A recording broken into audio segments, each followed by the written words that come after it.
Oke,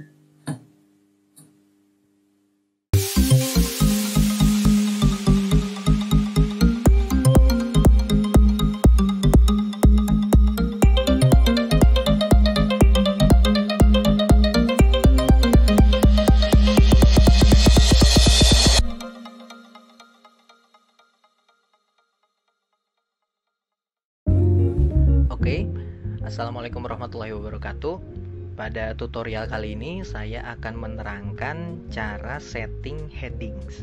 Headings yang dimaksud adalah untuk tata cara penomoran bab dan sub-bab. Jadi bab dan subbabnya, biar kita nggak harus nulis manual ya di tiap sub-subbabnya itu masing-masing gitu.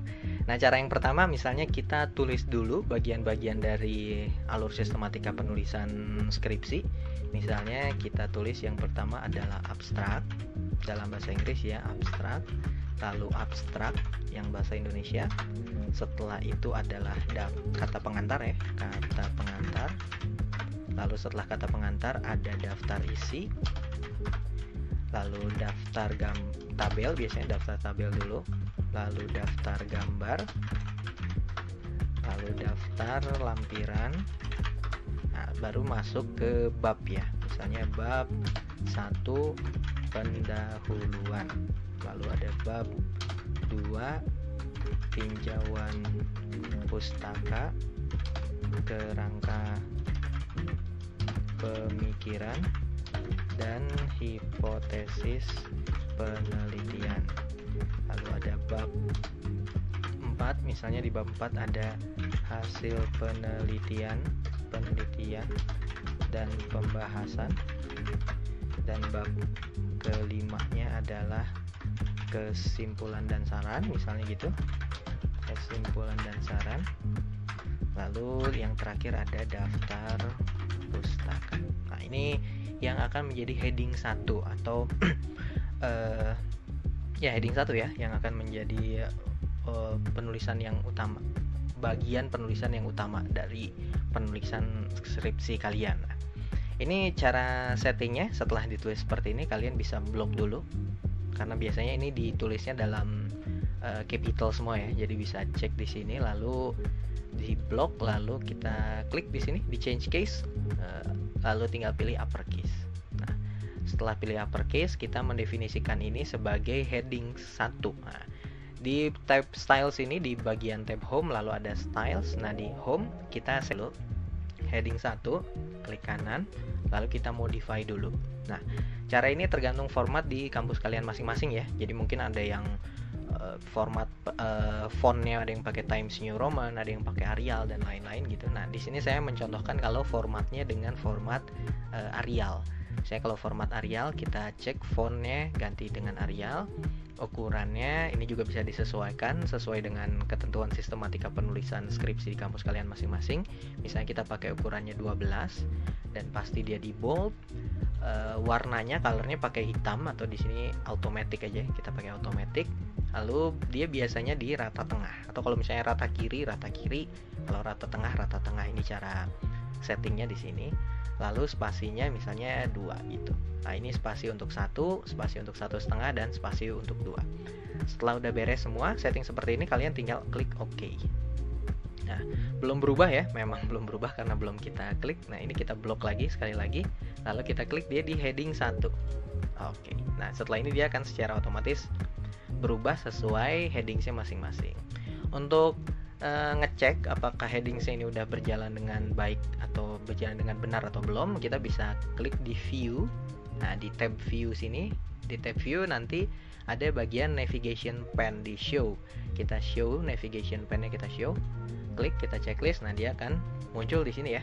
Ada headings abstrak, heading abstrak yang bahasa Inggris, abstrak bahasa Indonesia, kata pengantar, sampai ke daftar pustaka.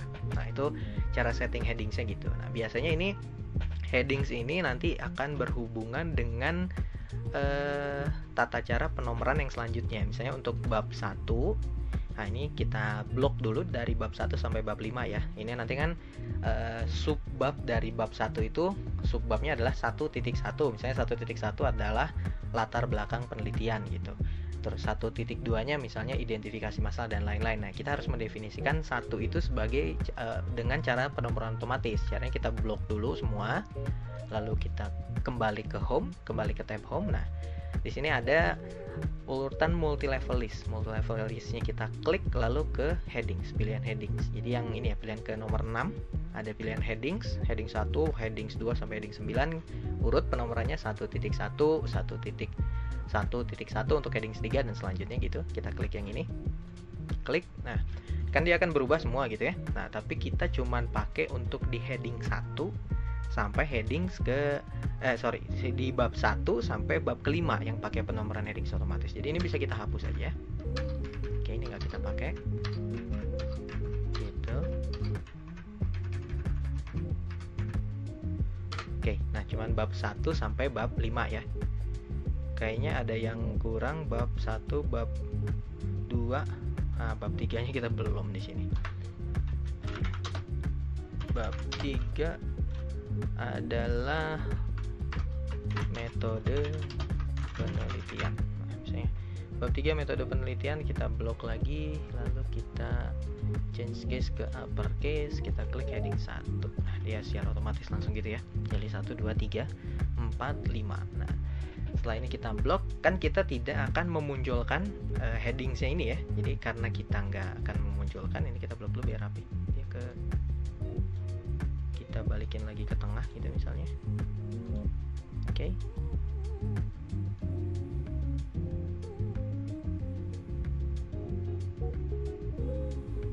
Oke, kalau udah rapi gitu. Sip. Kita balikin dulu ke tengah. Nah, yang 1 2 3 4 5 cara mensiasatinya. Sebenarnya yang benar itu harusnya kalau satunya ini masukinnya di sini ya, di bab 1. Jadi satunya bukan pakai 1 Romawi tapi pakai 1 numerik gitu. Nah, bab satunya di sini yang benar caranya begitu. Cuman di beberapa sistematika penulisan ada yang bab satunya pakai nomor Romawi, sedangkan sub bab satunya ditulis dengan numbers, jadi 1.1 bukan pakai 1 Romawi ya, pakai 1 angka gitu misalnya. Nah, ini kan harus kita sembunyikan gitu. Nah, cara kita klik atau kita blok yang 1 2 3 4 5-nya ini, cara paling gampangnya kita warnain aja dia dengan warna putih, jadi dia nggak kelihatan gitu. Nah, oke. Jadi gini ya, bab 1 pendahuluan, bab 2, bab 3, bab 4, bab 5 dia ada tapi kita nggak tampilkan dia karena di warna putih gitu. Nah, biar rapi ini bab 1 pendahuluan biasanya kita tulis bab 1-nya sama pendahuluan itu dalam 2 baris. Jadi bab 1 di atas, bab pendahuluan tulisan pendahuluannya itu di bawah. Kita tempatkan kursor di sebelum huruf P lalu kita tekan shift dan enter.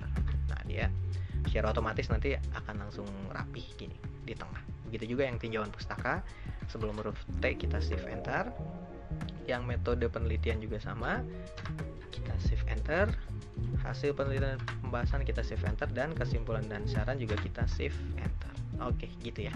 Itu cara pembuatan headings yang pertama. Nah, lalu selanjutnya untuk memudahkan, misalnya kita tempatkan bab 1 ini pada halaman baru ya. Kalian bisa klik di layout lalu ke breaks. Di breaks ada next page. Kita next page, nah dia ke halaman baru.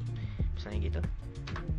Kita enter 2 kali. Misalnya kita di sini akan bikin penomoran untuk headings 2-nya gitu. Jadi headings 2 kita set dulu.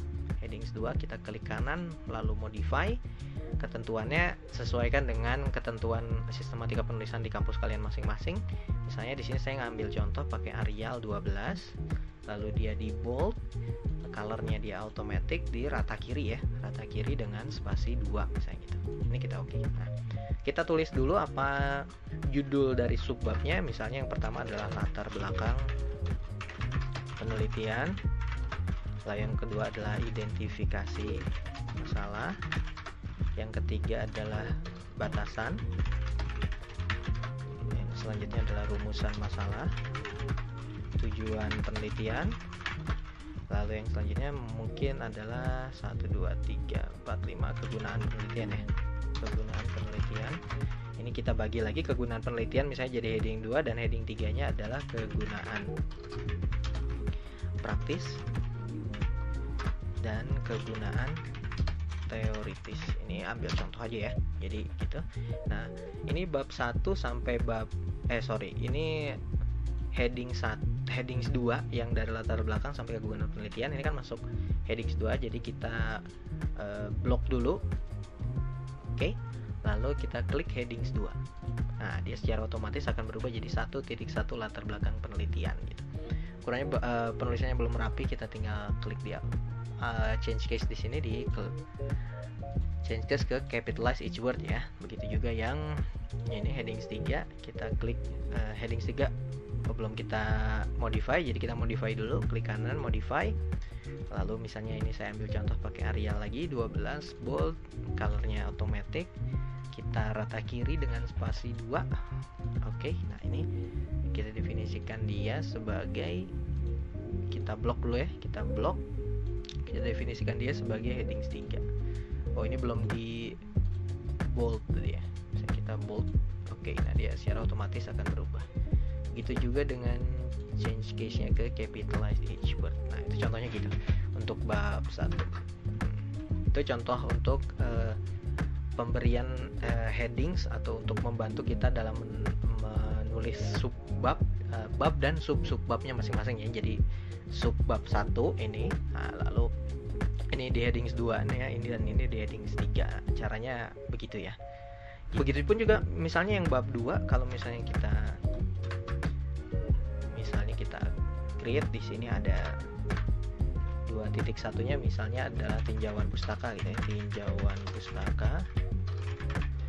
Lalu 2.2-nya misalnya adalah kerangka pemikiran. 2.3-nya misalnya hipotesis penelitian. Nah, misalnya tinggal kita blok, sesuaikan change case-nya capitalize each word, dan kalau kita klik dia jadi headings 2, dia langsung otomatis berubah menjadi 2.1 tinjauan pustaka, 2.2 kerangka pemikiran, dan 2.3 hipotesis penelitian. Begitupun dengan bab 3, bab 4 dan seterusnya. Selamat mencoba. Tutorialnya sampai situ. Kita lanjutkan di tutorial selanjutnya. Assalamualaikum warahmatullahi wabarakatuh.